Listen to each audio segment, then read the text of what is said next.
स्वस्ति श्री गणेशाय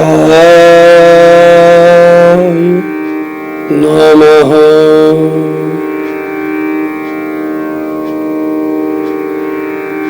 श्री सरस्वत्यै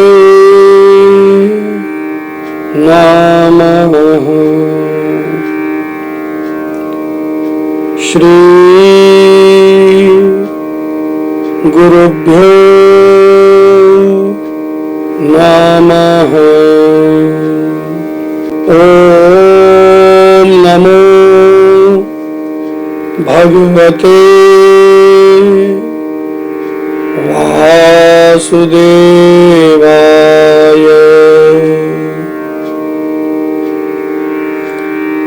नारायणं नमस्कृत्य नरं चैव नरोत्तमं देवीं सरस्वतीं व्यास ततो जयमुदीरयेत्।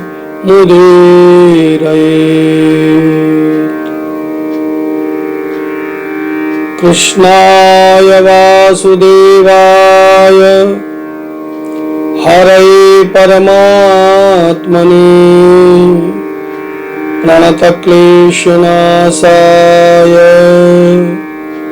गोविन्दाय नमो नमः। सच्चिदानन्दरूपाय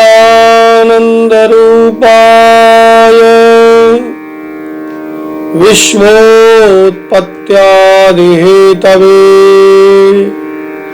तापत्रय विनाशाय श्रीकृष्णाय वयं नमः। बालकृष्णलाल की जय। कार्तिक महात्मा की जय। जय जय श्री राधे। जय जय श्री राधे। जय जय जय जय जय जय श्री राधे श्याम। सभी को जय श्री राधे, जय श्री राम। आइए श्री कार्तिक मास महात्मा के छठे अध्याय की इस पावन कथा में प्रवेश करें। सूत जी ने ऋषियों से आगे कहा कि ब्रह्मा जी से अब तक की 5 अध्यायों की विभक्त कथा सुनकर श्री नारद जी गदगद हो गए और वे ब्रह्मा जी को प्रणाम करके विनम्र भाव से बोले, हे पितामह, अब कृपा करके कार्तिक मास के महात्म्य का मुझे विस्तार पूर्वक वर्णन करके सुनाइए। नारद जी के मुख से सुनकर ब्रह्मा जी बोले, हे पुत्र, तुम बहुत ही उदार हो और समस्त प्राणियों के भला चाहते हो, इसलिए इस मर्त्य लोक के निवासियों के भले के निमित्त ही तुम ऐसे प्रश्न पूछ रहे हो। तो आज मैं तुमसे ऐसी कथा कहता हूं जिसके पढ़ने से, सुनने मात्र से समस्त पापों का नाश हो जाता है।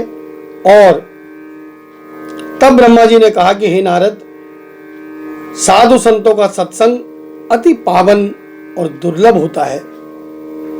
श्री रामचरितमानस में कहा है कि बिनु सत्संग विवेक न होई, राम कृपा बिनु सुलभ न सोई। तो साधु संतों का मिलन और सत्संग, और एक जगह पूज्यपाद तुलसीदास जी ने और कहा है कि संत समागम हरि कथा तुलसी दुर्लभ दोय। 2 चीजें ही संसार में दुर्लभ हैं, सुत दारा और लक्ष्मी, पापी घर भी होए। तो ये तो बाकी चीजें तो किसी को भी प्राप्त हो सकती हैं, लेकिन साधु संतों का सत्संग और जीवन में सत्य का संग बड़ा दुर्लभ है। भगवान की कथा बड़ी दुर्लभ है और यह सांसारिक भय को दूर कर देती है। और ज्ञानी ध्यानियों को ये सत्संग, इस साधु संतों का संग मोक्ष प्रदान करने वाला है। जिसकी जैसी कामना होती है उसकी वैसी कामना पूरी हो जाती है। जिस प्रकार गंगा जी पापों को धो देती है, सूर्य पापों को भस्म कर देता है, उसी प्रकार संत समागम पाप, ताप और दीनता इन तीनों को नष्ट कर देता है। आधे क्षण का साधु समागम सत्संग भी मोक्ष प्रदान करने वाला है। एक घड़ी आधी घड़ी आदि ते पुनियाद, तुलसी संगत साधु की कटे कोटि अपराध। तो ऐसा कहा गया है। इसलिए इतनी बात सुनकर तमाम ऋषि और मुनियों ने सूत जी से कहा कि अब आप कार्तिक मास महात्मा की कथा सुनाइए। तब श्री सूत जी बोले, हे ऋषियों, एक समय की बात है, चंद्रबदनी और कमल के समान नयन वाली श्री सत्यभामा जी, जो कि भगवान श्री कृष्ण की पत्नी है, उनके मन में विचार आया कि मैं धन्य हूं जिससे मुझे त्रिलोकीनाथ मधुसूदन भगवान कृष्ण का सानिध्य, उनका संग प्राप्त हुआ, उनकी मैं अर्धांगिनी बनी।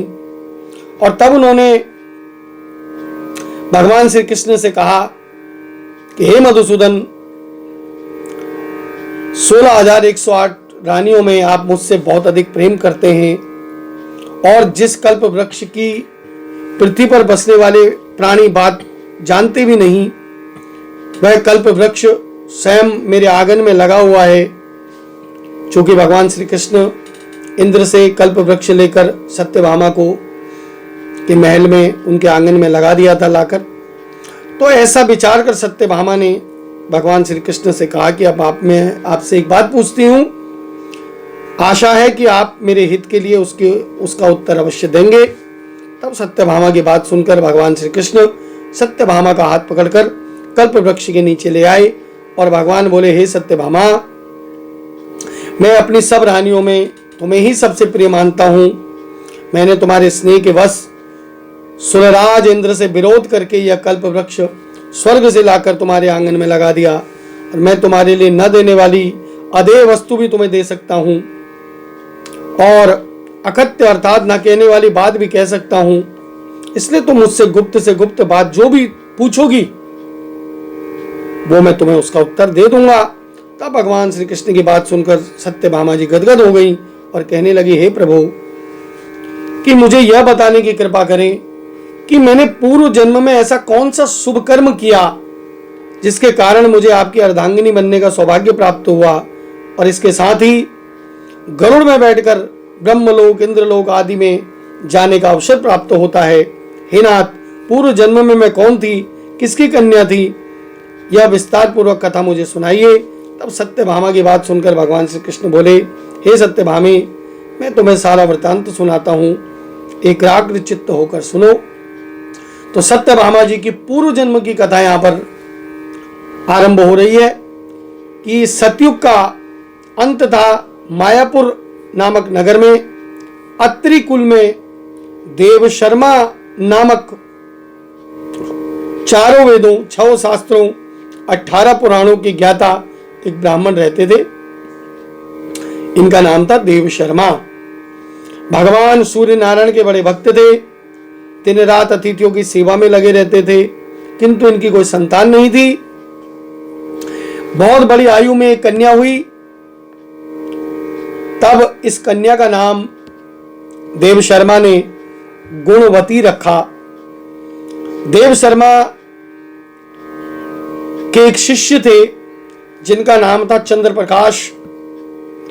बहुत समय, बहुत काल तक देव शर्मा के सानिध्य में चंद्र प्रकाश शिष्य रहा। तो अपनी कन्या गुणवती का विवाह अपने शिष्य के साथ देव शर्मा ने कर दिया। तब चंद्र प्रकाश अपने ससुर की पिता के समान सेवा करता था, और एक दिन देव शर्मा और उसका दामाद दोनों लकड़ियां लेने वन में गए,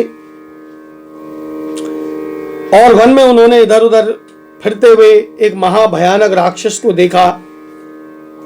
उसको देखकर दोनों के हाथ पैर फूल गए, भागने लगे, लेकिन असमर्थ होने के कारण दोनों उस राक्षस के हाथ से मारे गए, परंतु उस क्षेत्र और भक्ति के प्रभाव से वो दोनों भगवान के बैकुंठ धाम को चले गए। और उन दोनों के मरने की खबर सुनते ही गुणवती ने बहुत रुदन किया, बहुत रोने लगी, कहने लगी, हे पिता, हे पतिदेव, मैं कैसे जीवित रहूंगी? हाय हाय, तुम मुझे किसके भरोसे छोड़कर चले गए? अब मेरे भोजन पानी का प्रबंध कहां से होगा? तो इसीलिए कहा गया है कि संबंध तो स्वार्थ के ही हैं। हे तात, मेरा कौन सा ठिकाना है? इस प्रकार गुणवती विलाप करती हुई पृथ्वी पर गिरकर मूर्छित हो गई। और जब चेतना आई तो घर पर जितना सामान था वो सब बेचा और उससे अपने पति और पिता की अंत्येष्टि क्रिया की। फिर संसार से वैराग्य लेकर भक्ति के मार्ग में तत्पर हो गई।